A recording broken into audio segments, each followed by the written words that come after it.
right, we got a lot to talk about. First, starting off with Atisha. She has been showing off her 4-month baby bump, and she's due in February with one child. She was pregnant with twins initially. She did end up losing one of the children. And Zeruiah and Troy, they're in the process of getting sued by a landlord because they haven't been paying rent. So they have been going back and forth to court with this landlord since June, and they do have a upcoming court date for tomorrow.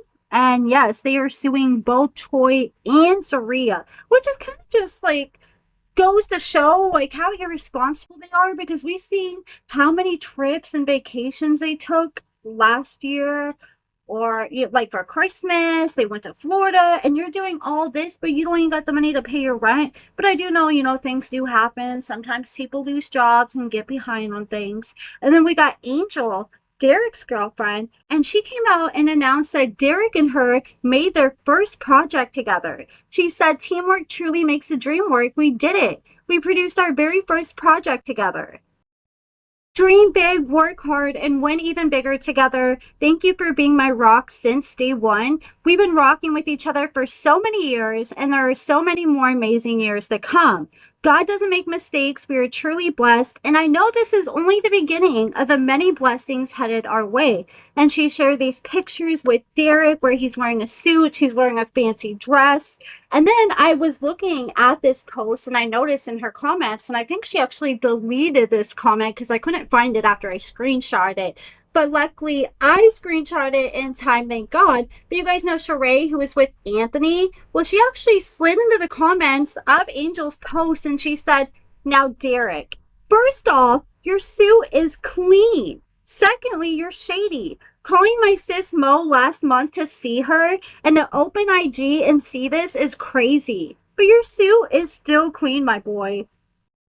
Then Angel posted this to her story. She said, "I'll forever be grateful for when like Derek. He literally chose me over fame, turning down so many TV opportunities to protect our peace. He stepped away from the spotlight for us. He chose me and our family over everything. And that is truly a blessing. Man, when a man genuinely loves you, he'll do everything in his power to show you. Now we eat together, grow together, and will forever win together."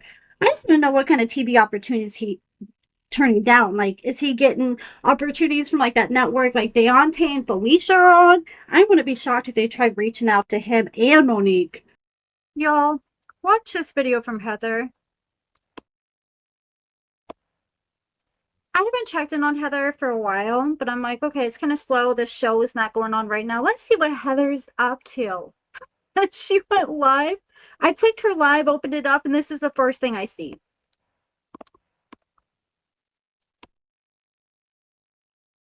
You guys remember when hair was longer than this yesterday. You guys remember when they cut my hair in the shape of a you-know-what, right? Oh, also, happy birthday to my dad.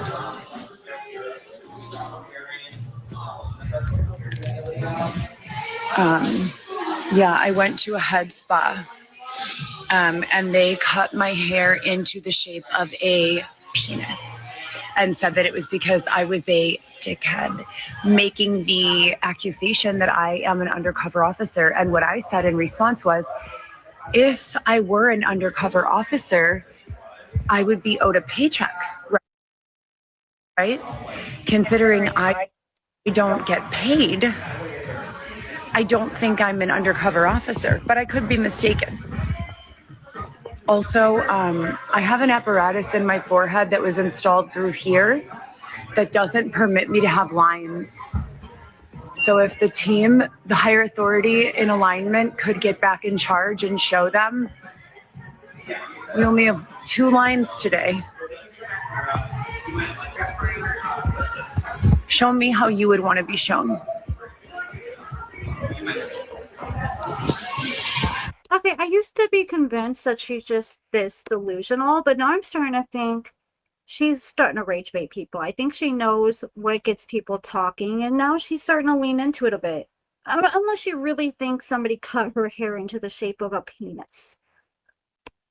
And this is why when people ask me what I do for a living, I just usually just say, I cover reality TV shows. Like my mom, or I have a friend the other day, they asked me, hey, so what'd you cover on your YouTube channel today?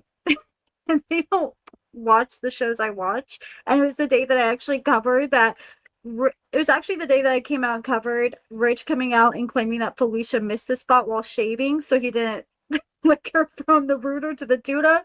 And I'm like, I thought about explaining that for a second, but I'm like, yeah, no, it's just easier to say I cover reality TV because trying to explain things like this with Heather and some of the other crazy shit that I cover, it's just too much. It's too exhausting. It seems easier to just keep it short and sweet and be like, yeah, I'm just covering some reality TV stuff than try to explain the lore behind Heather and her shenanigans. Then Harry has himself a new girlfriend. So I actually got this from a source who reached out to me and sent me this video. So here's Harry on the phone with somebody, and you can see here he's got his new girlfriend's name tatted. Her name is Strangely, which I've never heard of that name before. That's a very interesting name. But yeah, he got her name tatted while in prison. He's still currently behind bars. I'm not sure when he's going to get out. I need to look into it. I think he got sentenced to 6 years, and he's been in there for like a year or two now. You guys remember Sharae? She was with Anthony. She was the one that was commenting under Derek's girl Angel's post saying, oh, he just reached out to Monique. Well, she has a book coming out called If You Accept My Story, Press 1. So she posted this on her Instagram and she said, let me start off by saying that the enemy tried to distract me from posting this all day. But what he didn't know is I was one step ahead of him. I already know that he's going to try to be a sucker. So now I have a huge announcement, and I've been keeping this one quiet for a reason. For a long time, I carried a story I didn't know how to tell, a story of love, heartbreak, betrayal, secrets, faith, healing, and obedience. But now I'm finally ready to tell it in my own words, and my first titled, If You Accept My Story, Press 1. Sometimes the story that broke you becomes the message that helps someone else heal. Maybe the pain I survived is a confirmation that someone else has been praying for. Maybe the lesson is a message. Maybe the testimony is the assignment. And she said, are you ready to hear my story? And she's like, if I get 1,000 likes and 100 shares by Friday, she will be dropping the official book cover and a sneak peek of her favorite chapter. And I've heard some of like what went down with her and Anthony and shared it on my YouTube channel. And it's freaking crazy. And I know she didn't touch on everything that happened. So I'm sure this is going to be a good book. As long as she gets in everything and she's not just all vague about everything like how Chevelle was in her book. But that's it for this video, guys. Let me know what you guys think in the comments below. And thank you for watching.